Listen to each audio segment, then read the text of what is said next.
मुख्तसर ताले ख्याल में सही हसन शेख साहब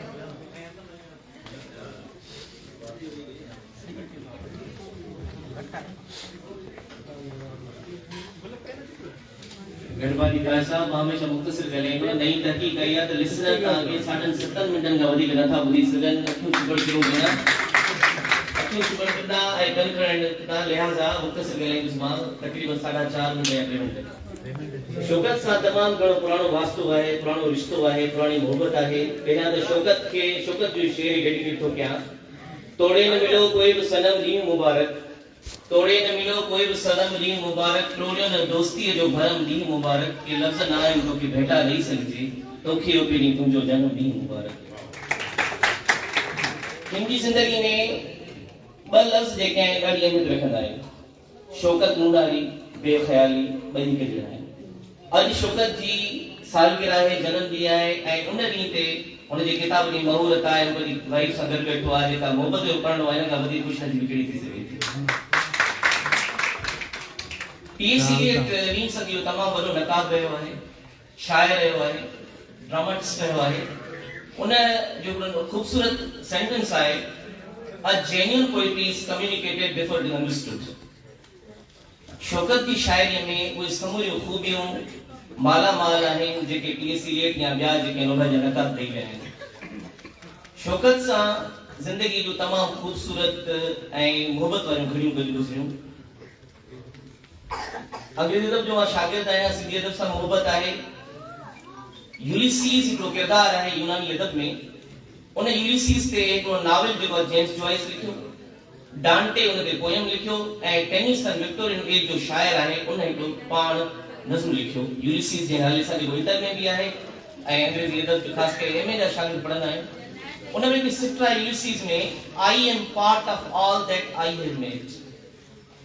माना मां जिन जिन माण्हुनि सां गॾियो आहियां उन्हनि माण्हुनि मुंहिंजी ज़िंदगी में रंग भरिया आहिनि शौकत एमडी सुमरे मुश्ताक टावरी शाकिर सोलंकी हबीब डिस्कानी ऐं हसन शेख जी ज़िंदगी में रंग भरिया आहिनि ऐं ख़ासि करे असांखे किताबनि सां दोस्ती रखाइण में शौकत जो वॾो हथु ख़ासि करे मां जॾहिं मैट्रिक में पढ़ंदो हुउसि त इतास जा आवाज़ ख़ुदा जे ख़त ऐं रजीब अल मंज़र इड़ा किताब हुआ जी अब्दुल वाहिद जी जेल डायरी असा जी भला को जहान में सदाई निशान ते सदाई इम्तिहान में या बिया जे ट्रांसलेट खास करे अब्दुल कादिर जुनी जो किताब छो छाले ये किताब एड़ा होया जे असा जी मना एक फाउंडेशन लिटरेरी फाउंडेशन के डेवलप करने में तमाम बड़ो रोल करे ऐ अज शौकत जे शायरी जे किताब जी महूरत है खुशू वीडियो है शौकत जी शायरी मुझे लाई याद है गल बिजाए कदे कदे नेड़ सोचन था गल बिजाए कदे कदे नेड़ सोचन था को परचाए कदे कदे नेड़ सोचन था सारो ही संसार ही सावल जेड़ो थी पियो आहे सुरमो पाए कदे कदे नेड़ सोचन था वाह या उन जो बियो गजल है आखिरी जन सीन थीदो थो वने मामलो संगीन थीदो थो वाह ही शायरी मुर्तजा मुके हाने 3 साल 3 मिनट थिया मुके किताब थे मिलियो शायरी मुके शौकत जो दौर का याद है 14 साल गलूंदासी घुमदासी शेर बुधाई तो जी उतार गाल करे लो एपिसोड गाल करे तो असा उन जी कचन यूसुदासी शायरी बुधाईंदो असा की याद थी वनी शायरी इया जी शायरी खूबी है आखिरी जन सीन थीदो तो वने मामलो संगीन थीदो तो वने बिन दिलन जो ओच तो टकराव थो हादसो रंगीन थीदो तो छोकरी टहकन में टिड़ंदी वई हली शहर चो गमगीन थीदो तो छोकरी टहकन में टिड़ंदी वई हली शहर चो गमगीन थीदो तो वने मां इल्म जी राह में नितुस खणी ऐं ऊपरे चीन थीदो तो वने बाहिरां फौलाद वगे सख्ता ऐं अंदरां टीन थींदो थो वञे आखिरी जन सीन थींदो थो वञे मामलो संगीन थींदो थो वञे या तूं ताही बेखबर चाहे उबरी वञे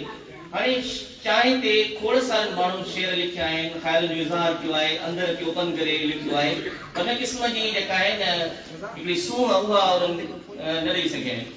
हां हेठ थी वञो तूं ताही बेखबर चाहे नौकरी वने पोयां विडियो आहे होल्ड कर चाहे नौकरी वने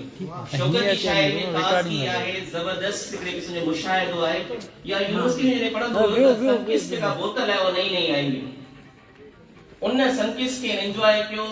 के हिकड़ो फ्रेम आहे सीन आहे उन डिपिक्ट करे छडियो पंहिंजी शायरी में निम जा वण ऐं लुक अहां का विसरी विया संकिस जा ढुक अहां का विसरी विया हाणे इहा जेका ऑब्जर्वेशन आहे उहा हिन जी शाइरी सूं आहे कंहिं बि शाइरी में तव्हां ऑब्जर्वेशन कमज़ोर हूंदी केॾो सुठो शाइर हुजे हुनजी ऑब्जर्वेशन मुशाहिदो मैच्योर न हूंदो स्ट्रांग न हूंदो ताक़तवर न हूंदो उन शाइरी में माना छिक न हूंदी कशिश न हूंदी ऐं छोकिरो जेको शेर आहे अक्सर करे कोट कंदो आहे असुल में शेर ते शायर जवानी पोइ ईंदी आहे सिटुनि में रक्त पवंदो आहे रवानी पोइ ईंदी आहे अॼु हिते शेर जी डेफिनेशन आहे भई शाइरी तव्हां सुठी तॾहिं करे सघो था जॾहिं तव्हां ॿी शयूं हुजनि या साईं तनवीर अब्बासी साहब हिकिड़ी जाइ ते ॻाल्हाईंदे चयो त सुठी शाइरी जे लाइ 3 शयूं ज़रूरी आहिनि मश्क मुतालियो ऐं मुशाहिदो ये 3 शौकत जी शाइरी में मौजूद आहे मां शौकत खे अदी नाहिद खे तमामु घणी वाधायूं ॾियां थो ऐं शौकत खां हिकिड़ो एक्सपेक्ट कयां थो ॿियो त शौकत सुठो शाइर त आहे हुन सां गॾोगॾु सुठो नसुर नवीस आहे मां शौकत सां गॾु इलाही फीचर्स हिनखे मां थी रिकॉर्ड कया आहिनि मिसाल खैरपुर जे फेसमल ते शानदार स्टोरी आहे गागरी जा सोलंगी आहे उन ते तमामु जो वॾी खैरपुर में स्टेज ड्रामा आहिनि उन ते हिनजी शानदार स्टोरी आहे रोड़ी जो जेको मातम आहे करबला वारो उन ते अहिड़ियूं हक़ीक़तूं हुन पेश कयूं जेके तव्हांखे असांखे ख़बर कोन्हे सिंगार जी सलीम जो प्रोफाइल्स आहे उहे न लिखिया बरकत अली जो प्रोफाइल लिखियो माना खोड़ सारियूं शयूं आहिनि इहो हिकिड़ो किताब शौकत जो थी सघे थो शौकत जा रेडियो स्किल्स जेके आहिनि उहे शौकत रेडियो में मौज़ूआती हवाले सां प्रोग्राम शुरू कयो माना राणो आहे राणो ते जेके कलाम आहिनि आवराणा रात खां वठी करे जेके बि कलेक्शन आहे उहा सॼी हिन कई ऐं उन खां पोइ हिकु हिकु राति ते हिन प्रोग्राम कयो चंड ते प्रोग्राम कयो प्यार ते प्रोग्राम कयो रेडियो में ट्रेंड सेटर कंपेयर आहे अलाह हिनखे तमामु घणी इज़त ॾे असांजो दोस्त आहे असांजो मोहसिन आहे असांजी ख़ुशी हिनजी ख़ुशी आहे हिनजी ख़ुशी असांजी ख़ुशी आहे सदा सलाम ख़ुशि